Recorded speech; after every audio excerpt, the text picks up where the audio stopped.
Hi there, my name is Marty Gunderson. I'm a partner here at ShareHaven, and I'd like to talk to you about our app that allows for co-ownership and fractional ownership. Now, just quickly, I am a resident of Turks and Caicos and have been for the past 8 years, where I have designed, developed, and built multiple villas on the island. You may be able to tell from my accent, I'm actually originally from Canada. Now, the question is, what is fractional ownership? And what's interesting to me is this is very common in North America.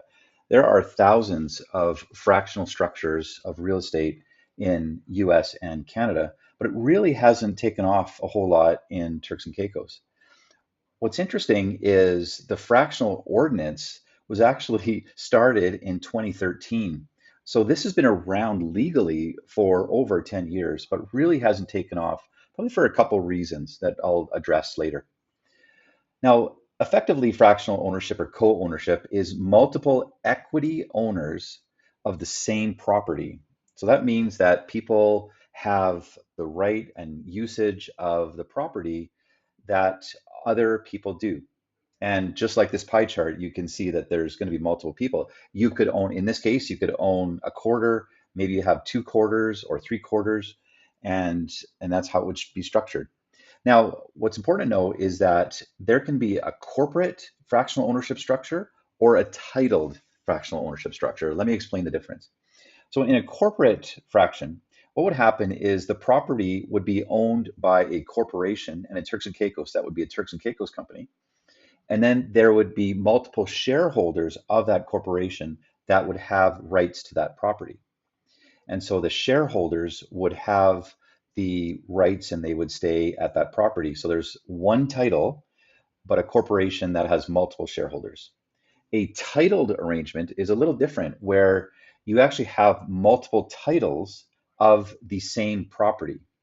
And for example, in this case where you have four titles, you could have a one-fourth title of this property, and each title is a separate title which can be lent on. You can sell it quite easily. It's liquid. And so that is a titled relationship. Now, whether it's a corporate relationship or titled, there is going to be set sharing agreements. And those sharing agreements will include usage, like how do you control who gets the book at what point in time, as well as how do you share in the cost, or if applicable, the revenue. Could be rental revenue. And so typically you have shared agreements that are set before you buy or before you get that fractional structure set up. And the last thing is, it's important to know that each fractional structure requires a fractional manager. Now, that fractional manager can be one of the fractional co-owners, or you can choose to have a third-party fractional manager that handles all the arrangements. Now, why would somebody do this if you're owning your own home? Why would you want to share the sunset with other co-owners? I think it's important to realize, and maybe this is obvious, that there's more potential buyers at lower price points. So if you want to sell your property, or if you want to maybe sell a portion of your property, instead of selling the whole house, you sell a fraction, obviously at a lower price, which would then lead to more potential buyers. Now, this could be because potentially you're not using the house as much as you were before, and you wanted to maybe right size the ownership that you have. So if you're using the house maybe a quarter of the time, then you sell three quarters of the house, obviously getting funds for that. And with that respect, you could cash out of some equity without fully selling out. So you're just selling maybe a quarter of your property, getting some cash out. And here's the important thing: you're not taking on new debt. You're selling equity. So that there's no, if you do sell it to equity or not debt, you don't have that ongoing interest rate, elevated rate of interest on a mortgage if you were to take on debt. So you're taking out the debt and you're just selling the equity. And so that's why a lot of people are interested in setting up a home ownership fractional structure, especially if they want to sell their home and it hasn't been selling as quickly as they want. Now, why would an investor want to invest in a fraction instead of a full home? And what's interesting is informal relationships are all over. You're probably fully aware of a number of them where you know that there's a few friends that get together and say, "Hey, let's buy a house in Turks and Caicos," and they do that, and that's great, and that's again very common. The issue is what happens if one of the co-owners says, "You know what, life has changed for me. I need to sell my share or my portion of the house." Now, the other two could have enough capital to buy the person wanting to sell out, but in case they don't, you're now at somewhat of a crossroads. You have to figure out how can we get the person whole? How can we sell this lot, this fraction, without having to sell the whole house? And that's a fairly common issue with these informal structures.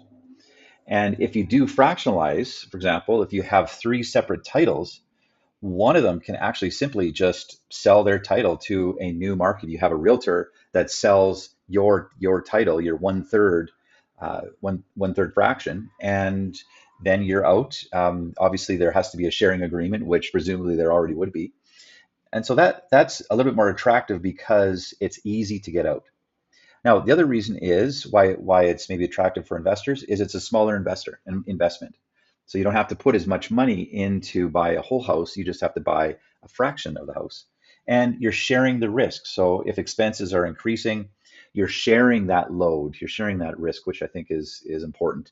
And lastly, as I've mentioned before, you're not having to take on debt. For example, if you have to buy a whole house and you have to borrow a portion of it to buy it, you have that ongoing requirement to pay the mortgage interest. Whereas if you have multiple equity owners, you don't necessarily need to take on more debt to acquire that house. Now, does this make sense for you? I'd be happy to talk about it to see if maybe if you have an existing home and if you want to sell your house in a fractional way, maybe to make it available to more people, because potentially it could be your house could be sitting for a while and hasn't been moving as quickly as you'd like. So let's talk about it. Let's go through the different options for you and see if fractional co-ownership makes sense for you. To do so, please just look below and book a time that works best for you, and we can get on the phone call and talk about cost, process, and what it would mean specifically in your circumstances. All right, thanks. Have a great day.